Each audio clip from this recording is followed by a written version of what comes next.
California Chrome has a very good start.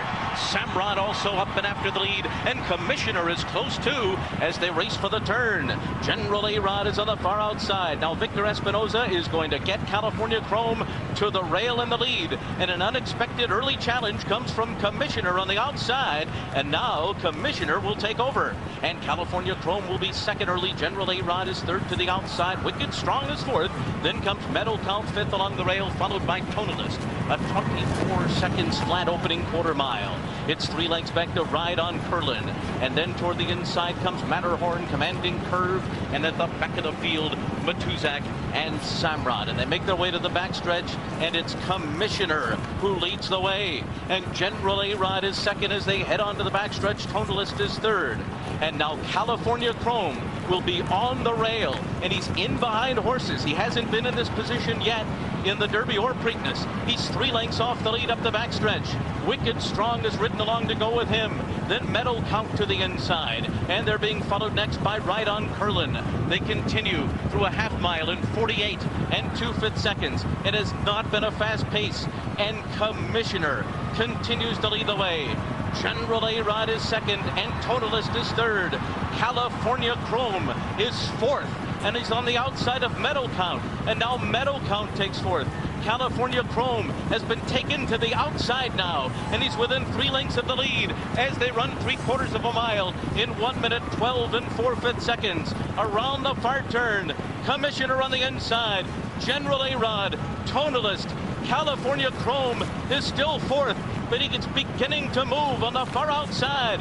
Medal Count is behind them as Commissioner makes the lead to the top of the stretch. General A-Rod is second. Tonalist, California Chrome, he's on the far outside. He is 4 wide, and they're into the stretch. It's General A-Rod, Tonalist. Here's California Chrome on the far outside, and he's a furlong from immortality. He is up on the outside of Commissioner. Here's Wicked Strong in the center of the track. Commissioner, California Chrome on the outside. Tonalist, Commissioner. It won't be a triple crown this year. It's going to be close. It's going to be very close, and Tonalist got there. Tonalist has won the Belmont Stakes. He has defeated Commissioner.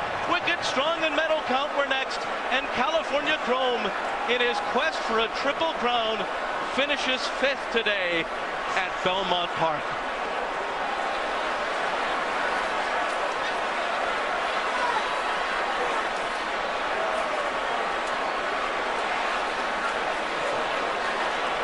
And you can sense the disappointment, not only of the California Chrome connections, but as of the fans here that came to see perhaps history being made. There will be no Triple Crown one more time. The 20th horse all time to lose a Triple Crown bid in the Belmont Stakes, and applause from Art Sherman, always a gentleman. Steve and Carolyn Coburn. Victor Espinoza aboard California Chrome. Got him to the outside where he wanted him, it appeared, but he just did not have it in the stretch for the 1.5 miles. And it was the home team, Tonalist and Christophe Clement, a rare visitor to the Triple Crown, that gets the victory, and Art Sherman hard to hide his disappointment. Let's go to Donna with Victor Espinoza. Victor, obviously not the outcome you were hoping for today. How is California Chrome? A little tired. I thought he was gonna, when I turned him for home, I was waiting just to like have the same kick like he always had before, and today he was a little bit flat down the lane. He was laying in a little different position today. You were fourth on the inside. He had to take a little bit of dirt. Did that bother him at all? No, not at all. I was nice and country one there, and I have a chance to move out. And when I move out, he just don't have that today. Do you think it was the distance or just the tough campaign? Well, I think it was tough for him. Ran all back-to-back races and different tracks and all with all the fresh horses. So. But he feels good. Yeah, he feels great. Okay, thanks, Victor. And there's a look at Tonalist and Joel Rosario, who spoiled the Triple Crown bid with a victory in the Belmont Stakes. Let's go back to Donna. I'm here with Joel Rosario, who has upset this Triple Crown bid. But Joel, you won your first Derby last year. This time you win your first Belmont Stakes. How important is it to you win these kind of races? Well, it's, that's a very important to me, like always, and here we are, this is the Belmont. So this is great, this horse, he did very good today, I, a little bit sad by California Chrome, want to hand him, If I get, if I not get beat, I want to, just get beat by him. But yeah, I was going to ask you that. You seem a little bit like this is a bittersweet victory. Yes, he's just kind of, big horse, and he just have a one long stride, and he just grinding, he just keep on going, keep on coming, and he got the job done today. All right, thank you, Joel. All right, Tom. Dead heat. Well, it turns out that California Chrome has dead heated for 4th with Wicked Strong. So Tonalist the winner, Commissioner second, Medal Count third, then California Chrome and Wicked Strong dead heating for 4th. Well, I actually thought Victor Espinosa rode a really, really good race. He eased Chrome back early. He set in the pocket. I was fearful the dirt might bother him. Evidently, Victor wasn't. And the horse didn't seem to be bothered by it. As they head into that massive turn, Victor eases California Chrome out around the eventual winner, Tonalist, losing slightly more ground, but not all that much. The proper move at this point, and it looked to me like he had the right move. He looked like California Chrome had enough to probably get home. But he's struggling right here. See, we don't disagree often, Jerry, but I'm going to disagree about the ride. I mean, with an inside position and a very moderate pace, I think Victor Espinosa just should have gone on with it and taken the early lead and not put California Chrome in a position that he's been unsuccessful at throughout his career. Behind horses, inside of horses, repeatedly earlier in his career. He did not handle it well. And I fault Espinosa. I hate to say it. It may not have mattered. Maybe California Chrome, 3rd time, 5 weeks, just didn't have enough gas left in the tank. But I think he should have gone on with it early and kept the inside position in front of the other horses and set the pace. Well, that's debatable, but had Chrome thrown his head up, resented the dirt, not given some kind of run, I would have said you're absolutely right. But he made the move. It looked like Victor had him in the spot that he wanted. And if he uses him early, you run the risk of getting those repeated challenges. So, I mean, you're damned if you do, damned if you don't. And I thought he rode him okay. I just think that the campaign and the length of the race finally got to this horse. Here he is on the outside. And just here comes up empty. Just does not have that closing burst. Meanwhile, Tonalist taking command of the race and going to victory. And Commissioner, the horse bred so well for the 1.5 miles, a gallant second place after setting the pace, and look at the margin of victory. It's reminiscent of Victory Gallop and Real Quiet, except the Triple Crown wasn't at stake in this photo finish. And so for the 5th time in 8 years, the Belmont winner did not run in the earlier Triple Crown races, as Steve Coburn and Art Sherman sense that this will not be their day. After that great run, 6 in a row, including the Derby and Preakness, comes up empty in the Belmont Stakes. So California Chrome, you see that white blazed face even in the darkness, coming back after dead heating for 4th in his bid for the Triple Crown. Meanwhile, Tonalist will enter the winner's circle, owned by Robert Evans, trained by Christophe Clement, the first Peter Pan winner to add the Belmont Stakes since 1992. And ironically enough, Robert Evans' father owned Pleasant Colony, who was foiled in a Triple Crown bid in the Belmont Stakes in 1981. Thomas Mellon Evans. Let's go to Kenny Rice. All right. Thank you, Tom. It has been an incredible run for Steve Coburn and Perry Martin and all those with California Chrome.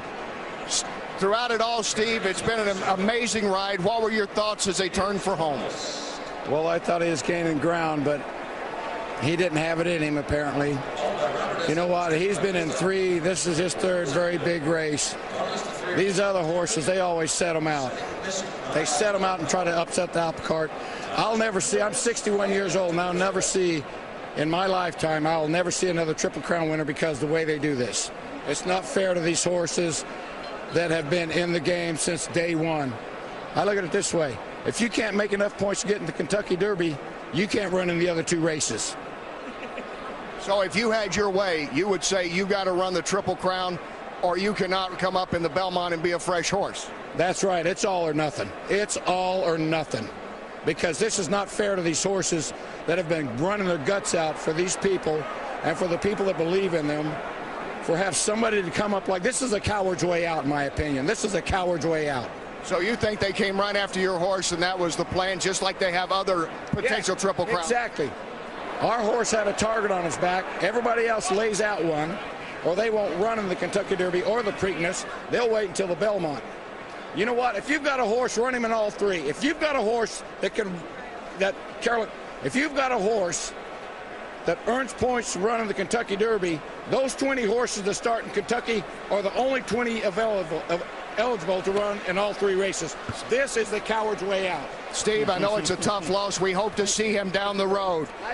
All right, Tom. Obviously, strong statements here from the owner of California Chrome, Tom. Yeah, some bitterness there from Steve Coburn. And, you know, the reason the Triple Crown is so tough is because there are arrested horses that take on the horse that has danced every dance. But not the Steve Coburn we have seen through the first 5 weeks of the Triple Crown. Meanwhile, California Chrome heading back for a bath after giving it his best. Here are the payoffs as Tonalist takes the victory and pays $20.40. He's a colt by Tappet from Selling Mist by Pleasant Colony, bred in Kentucky by Woods Lane Farm and owned by Robert S. Evans. Commissioner second, Medal Count gets third, pays $13.20 to show, and the 11-8 $2 exacta pays $348. The dollar try $3,300. The dollar super $3,800 or $5,700 depending on whether you had California Chrome or Wicked Strong. Let's go back to the race. Well, as they break from the gate, number 2, California Chrome, breaks in outward just slightly, but it's a pretty good break for him. And Victor Espinosa's jockey has many options. As the gates open, you can see slightly out of half of a stumble, but he's still in pretty good shape right here. And it's at this point, Victor's looking out and kind of measuring what does he want to do. He instantly decides to take back, which will put him in a box, but I don't necessarily think that was the wrong thing to do at the moment. And I do. They went the first quarter mile in 24.06 seconds. Only once in the last 6 years has the first quarter been that slow. Commissioner is not supposed to have the speed to take the track away from California Chrome. Commissioner goes to the lead. Look where he finishes. He's beaten in a photo. If California Chrome had been hustled to the lead, what do you think he might have done? On the flip side, California Chrome, if he goes up on the inside, he's probably going to be challenged not only by Commissioner, but General A-Rod, who we figured might. Tonalist is going to come up on the backside. As a jockey, you can't determine that going into the first turn. You do what you feel right. You do what your horse tells you should do. Now, hang on a minute. If you told me going into the race that Victor Espinosa would be 2 lengths off the lead going into the far turn on the outside, would you have taken that? I said right here, he loses. I know you did right Absolutely, here. He loses. He is in a spot right now where he has been historically unsuccessful throughout his career. And he's fighting him a little bit. He doesn't want to be down in there, really. It's totally unfair to criticize a guy thinking that he should have done this. He might have gotten chased into submission down the backside, a la Smarty Jones, and then we would have said, what the heck were you doing? Why didn't you ease back? I believe that he just was fatigued. He went a little wider than Tonalist, but not much. He saved more ground than Tonalist did on the first turn. So it's probably a wash there. He's just empty right now. And probably frustrated. As Randy said, we don't disagree often, but I can't kill Victor on this ride because I think it was a flip of the coin what he needed to do. In some ways, it was the same blueprint he used in the Derby and the Preakness, wasn't it? It was, and I was one that thought he should go to the lead going into the race. In the Derby and Preakness, he got him to the outside. This time, he's stuck inside behind horses. But eventually, he went to the outside, but had no kick in the stretch.